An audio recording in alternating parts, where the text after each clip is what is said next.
Did it work? If you got a life clock? Yeah. If you've got a life clock, that means it's working. Well, I had a life clock earlier, and you said it didn't work. Yeah, it's not showing up on the channel yet.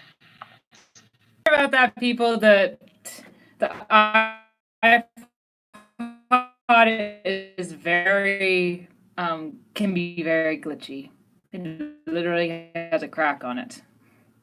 Well, it's an iPod. It's gonna have a crack, says the Samsung user. Okay, so we have 271 doing her first live stream, and it's not easy. Now. Well, true, but we're always going to remember Amethyst. Rest in peace. Of course, as you saw in the first episode, she's gonna come back. It's just gonna take a while. So, speaking of the first episode, we've got a couple people here. We've got Genevieve, who made the preview. She did such a great job with art. And Sydney, who played Creeblum, Miss Bitters, and Tallest Purple. Hey everybody, how you doing? And then we've got Rowan, who played Peter, voice of Mr. Elliot, and usually plays Sylvia. Awesomely enough. You filthy human. Okay, Sylvia, mental note, you weren't even in the first episode, so there. I will always be there because I am the thing that never leaves you. Well, Zim has often said, you're the thing that just won't die. Which is true. I never die because I'm still alive. Unlike poor Amethyst, which we are all sad about. Origin? Oh yeah, because Sylvia, I am victory dancing. Well, I'm around, and I don't think you're too happy about that. Shut up, Scourge. Oh, you just are just so upset because I'm in charge now and you're not. Do you want to take this outside? I could beat you up in a second, so come on, bring it on. We both have powers bestowed to us by honor. I have more powers than you do because I have her powers too. Oh, great. You can heal yourself and turn invisible. That's not the only power she had. She had super speed, teleport. Wait, no, that's later. My bad. Not the super speed. Could go through objects and. She can walk through walls, disappear, and fly. She's much more unique than the other guy. Yeah, exactly. And she has telekinesis. That's the word. Telekinesis. Why so many T names? Why do you invent these words that have T names and they mean different items? Like telekinesis, teleportation, telekinetic. Ah! Exactly. No, that role went to Hope, who also plays Hope, Faith, who also plays Hope, and oh gosh, my head. So many mistakes. Well, it's raining where you are. They're bound to happen. Oh gosh, the wetting. The horrible pain on my skin. Okay, so back to episode 1 review. Okay, well, there were a lot of great things that happened in episode 1 that I loved to talk about. I guess we'll just more in depth with Jason's family. Oh my gosh, revealing that he was a vampire witch hybrid was awesome. As if you guys didn't already guess, I'm a huge fan of vampires and witches. Oh my.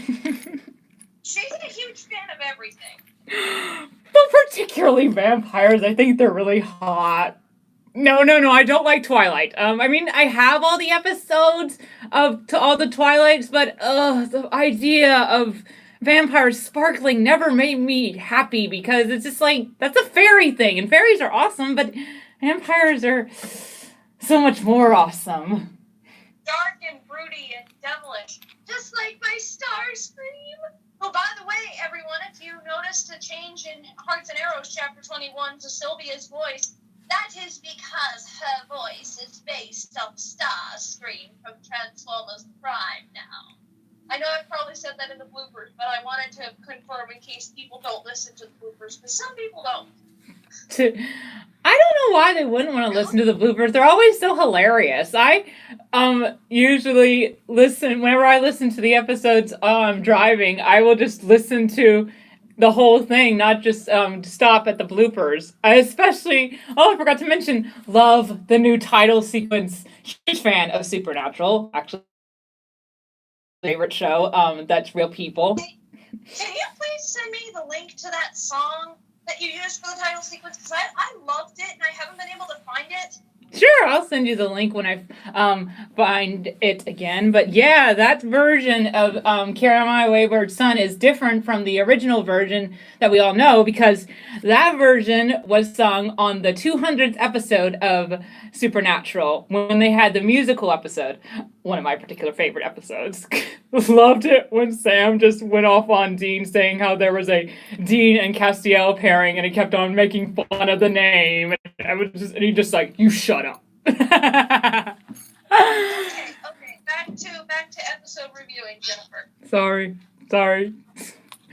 Oh gosh. Anyway, so that part was awesome, and oh my gosh, revealing that not only we already knew that Hulon was Mr. Elliot, but now we know that Miss Bitters is an alien, Creeblum, Sydney, and so is the principal.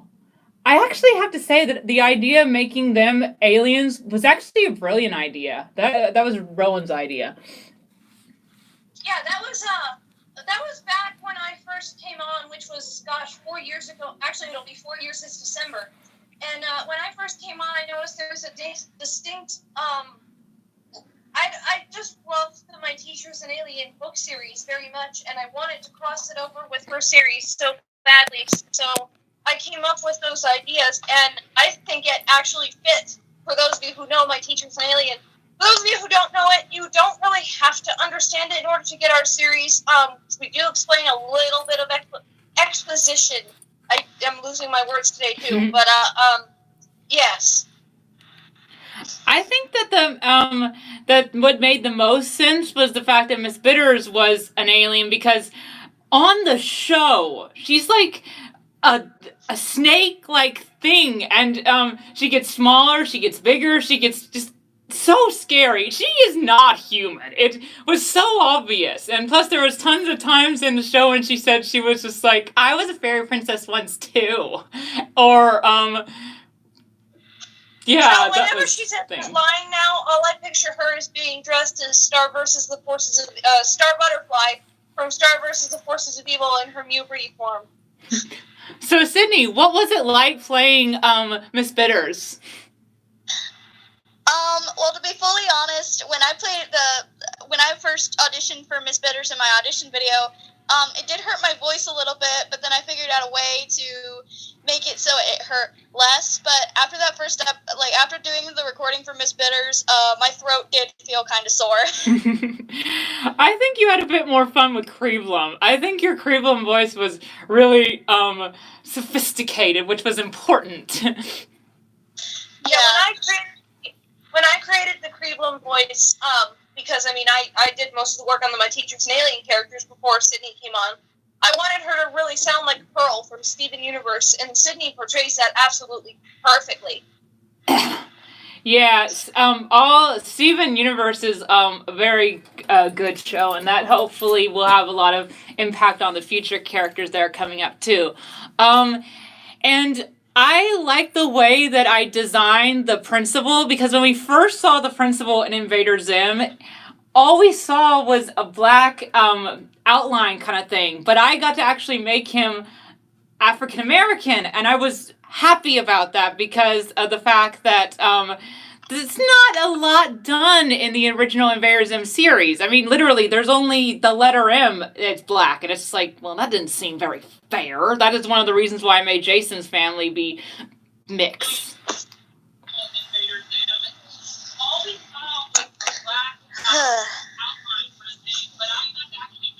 Did it cut off again? No, it didn't cut off. Is somebody supposed to say something? Hello. Why am I hearing you speaking, Jen? I don't know. Turn down playing the live stream. You're listening to the live stream, Sydney? It's on my TV. You're part of the live stream. Oh my god. Well, at least we know it's working. I was sure it was working. Look at your comments and see if you've got any questions. Okay, I'm looking.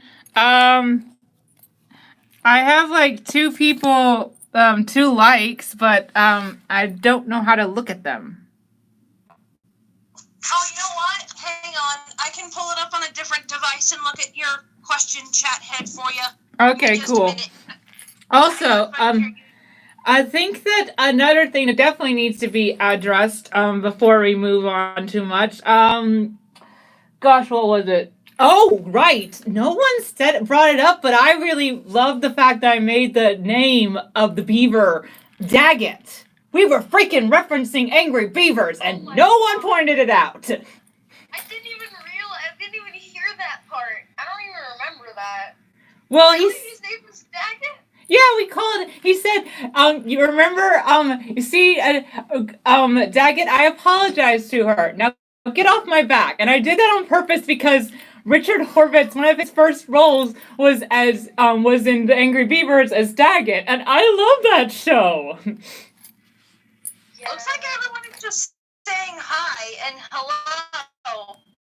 And does anyone have any questions for us? Rowan, the voice of Sylvia, I will read your question if you want. Anybody has any questions, please? Actually, wait, this is probably a bad idea because I'm the visually impaired person reading the question. Well, if all they've been saying is hi, then yeah, I got them. A bit on my. I don't know. More questions haven't rolled in though, but here was one question that happened in the comments. One person was all like wondering if Jason was a half vampire or just an all vampire, and I'm like, yes, he's a half vampire, half. I mean, we literally saw gosh, I can't remember my own character's name, Celeste, fly off on her broom, and Ricky was just sitting there on the broom at the end, and it made me think of Bewitched as she was doing that. You know the title sequence for Bewitched? She just like flies off on, and then there's the moon. Am I the only one who's watched Bewitched? I think you are. Well, I liked Bewitched a lot when I was little. But yeah, that was really fun, and making doing all the scenes when Miss Bitters got compelled twice because you would not quit fighting, even after Huan said no. Jedi mind tricks only work on the weak-minded, Creeblum. Oh. What's the deal with that? And you criticize humans for not being able to listen to their brains. Well, this is vampire powers. There aren't that many things that can be avoiding of vampire powers unless you drink Bourbane. Oh, Dib is coming in here with all his correcting and paranormal stuff. Oh yeah. Oh my gosh, Dib, you weren't even around to see all these other potential threats to the school join the school, like you were there when Zim came along. Well, excuse me for being on Matrix Demonata, having to basically do reverse psychology on Zim because he's all giving up. Well, this is a reference to what happened on Mopiness of Doom when you gave up. But I thought that maybe I should just like study the real science like my dad. Why? This is just dumb. But okay, I admit it was boring. I did not enjoy it at all. Who does? And that was something that Sydney pointed out to me when she was reading over the script. She was all like saying how it is exactly the way he acted during Mopiness of Doom. His purpose is gone. His purpose, well, one of his purposes, Amethyst, is dead. And it's all his fault. Just like when Dib stopped pounding him, that purpose is now gone. He needed someone there to make him rise up to his full potential and be the awesome invader that we know he is. And they were gone in Mopiness, and now it's gone in Bloody, and it hurt him. And he knew that he was the one who did it, and it literally hurt him. I mean, gosh, he's bleeding, and I bet we all know why Julie insisted that she be the one to wrap him up.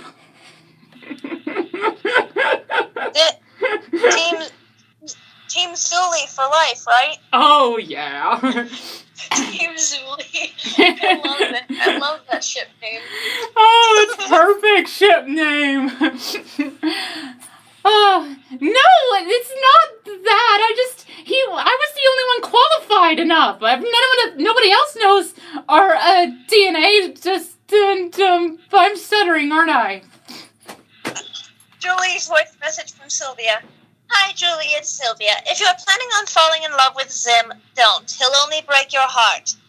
Oh, you're just saying that because he broke your heart. But let me just tell you something. He never liked you because you were like a fangirl. At least when me and Crystal fall in love with him, we don't act like fangirls. We act like sophisticated people. Hey, I actually care about Zim, unlike you. I do care about Zim. I'm there for him when you destroy his daughter. Oh yes, me destroying his daughter. That's so bad. It is bad.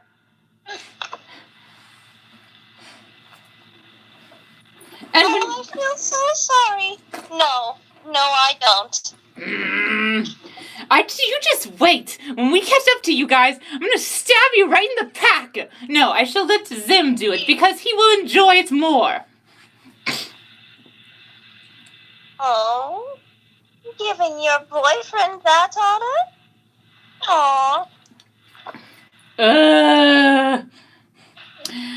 Oh, and speaking of that, now that we're in that setting, that will always be my favorite part, when Zim met Shadow. Laugh. Shout loud! Oh my god! Oh, hang on. I think we got a question come in. Okay, what is it? From a person who is known as, who is just simply known as Gross. Let's see, would Julie and Zim, hang on, there's an arrow over it. Would Julie and Zim have kids together, too? Oh, I don't really want to reveal the future, so, that's a question that has to wait a while. But anything can happen. I mean, I bet none of you even realized that I would pair Julie with Zim. I didn't realize it when I first came up with the idea. That was actually a thought process from Joe Meller, one of my old fans of my fan fiction series. He was like, when he first read the first chapter of Hearts and Arrows, when Julie was comforting Zim. Well, it's not the first one, but it's like a bit better, a bit further. I think it's like the second chapter, when she was like boosting him up after feeling so guilty, and Joe Mara was like, is something happening between Julie and Zim right now? And I was like, you know what? Zim does deserve someone. And Julie's seems like the perfect one to go with. I mean, I definitely would never want to pair Tack with Zim. I mean, oh my gosh, they wouldn't stop fighting in Hearts and Arrows. It was hilarious, but also like, not the time! Not gonna lie, one of my favorite early episodes of yours, despite how it wasn't actually, done professionally, but one of my favorite earlier episodes of yours has got to be Zim and Gaz together at last. I remember that. That is one of the ships from the actual series that I really do support because of the fact that Gaz hates the Earth and so does Zim. So they would make an interesting couple. Also, I think that Dib would explode if he ever saw that. And yeah, big head would be all over the place. Let's get married, Zim. No! All I see now is just an image of Gaz and Sylvia fighting over Zim. Oh my gosh. But yeah. Oh, and another thing that I really loved about chapter 1 when we got to that part was using Evermore for that scene was perfect idea on my part because the whole song is like I'll never take away the pain of losing Amethyst. Is basically it was like done from Zim's point of view. I close my eyes, but she's still there. I let her slip into my melancholy life. It's more than I can bear. It's just like Zim. It is. Now we have another question that's come in. What's the other question? Kid, please forget the pronunciation of the names. I'm severely visually impaired, but Kid Classius KC. And the question is, what's going to happen with Gabriel? Oh, I get it. He's wondering about Gabriel in the future when it comes to the future episodes. Well, was he the one that auditioned that you gave the line to Gabriel to? I'm trying to realize. I need to look at his picture profile thing. What's it look like? It looks like a anime character drawn in gray that's got sort of a bright red shirt on, maybe. I'm looking at the video at the live stream myself right now. See if I can't like. Oh yeah, that is him. Well, I already told you that when it comes to this give stuff away, like I said in the call, Gabriel is Crystal's guardian. We actually did see Gabriel and Grace, Zim's for sure of them. When the little thing says even her guardians did not know where they were going, there's Grace and there's Gabriel. And Grace is, of course, going to be played by Novi, and she's going to do an excellent job of her. And yeah, he's going to play Gabriel, and those two are actually married. So they have to take care of not only Crystal, but also Faith and Hope. That's one of the best things about Bloody Story Transfusion. We get to find out a lot of stuff that happened in the past. As you guys saw in the preview, you can tell.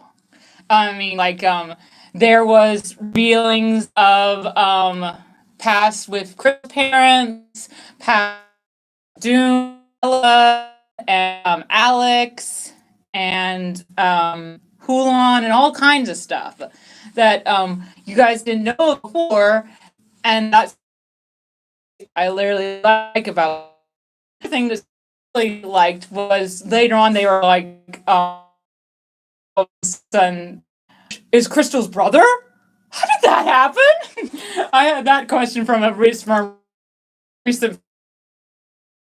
Like, that's actually was one of my favorite things that we came up with. Yeah, thought it.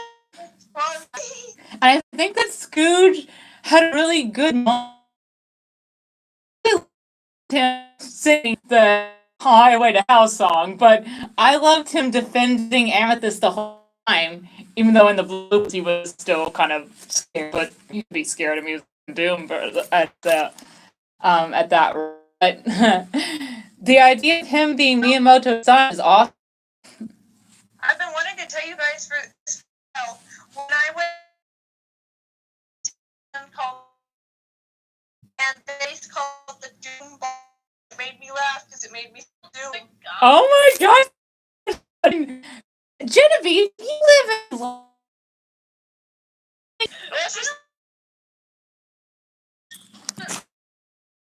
Okay, I think. Oh, he just asked that for just the sake. Okay, I see. What was the thing? Just curious. Anyway, let's see. What else happened in this episode that was really awesome? Oh, I love Faith's hope so much, like the adorableness that is. It was just too cute. Hold on a second. We've got more comments coming in. Okay. No, blue arrow, go away. Stupid. I mean, we like the green arrow, but not the blue one. Oh, green arrow! Abigail Melanie says, "Oh my gosh, I love your Zim's first love videos. Hold on. So cute, and they're so cute. What? No, wait. Sorry. Sorry. They're so cute, amazing, and awesome." So she says, "I love your Sims First Love videos. They're so cute, amazing, and awesome."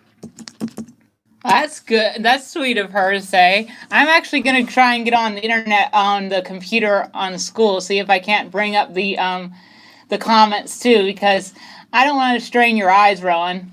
Let me see here. Well, until you're pulled up right now. All right, here we go.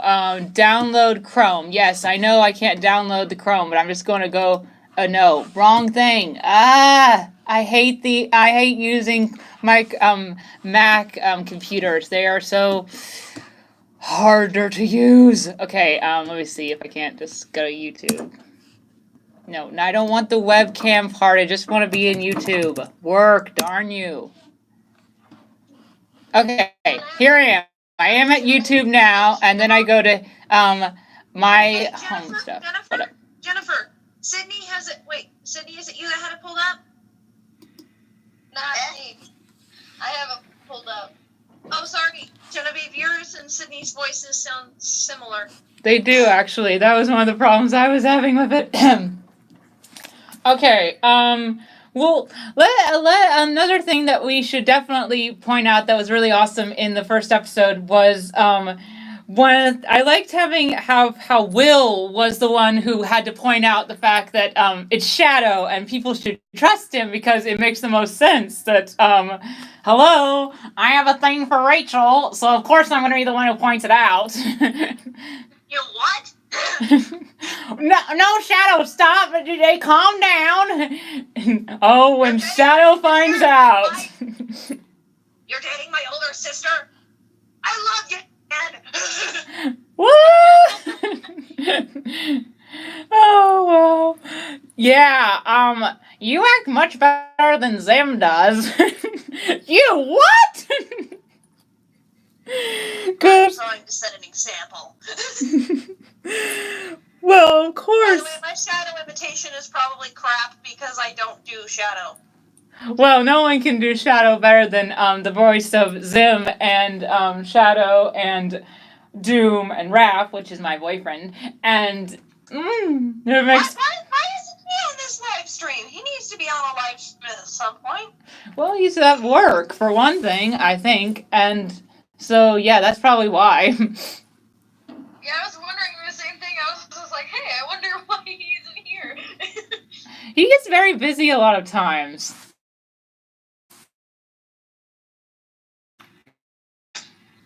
And that's why it is that way. I'm actually trying to get to go see Wreck-It Ralph before I leave on vacation. Well, I'm never too busy for my girlfriend, am I? No, you're not. I just made you blush, didn't I, Sydney? Okay, honestly, not really, because I was kind of spacing out for a minute. girlfriend when she talks to you, Sydney.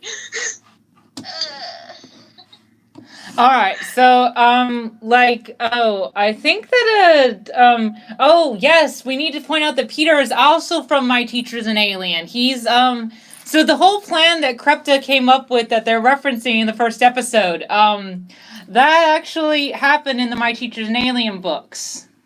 And oh, we got a big long question, Genevieve. Could you? Yeah.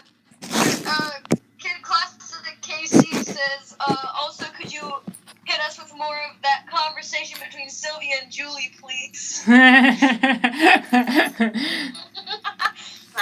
It's like I keep telling you, sweetheart, he's only going to break you.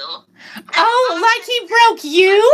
I think that he would most definitely enjoy taking your pack and breaking it over your stupid head. Oh, I would love to see him try. Just to destroy you and destroy everyone that's what come between us. Because despite the fact that I found Zach, his legs are kind of creepy and make things difficult.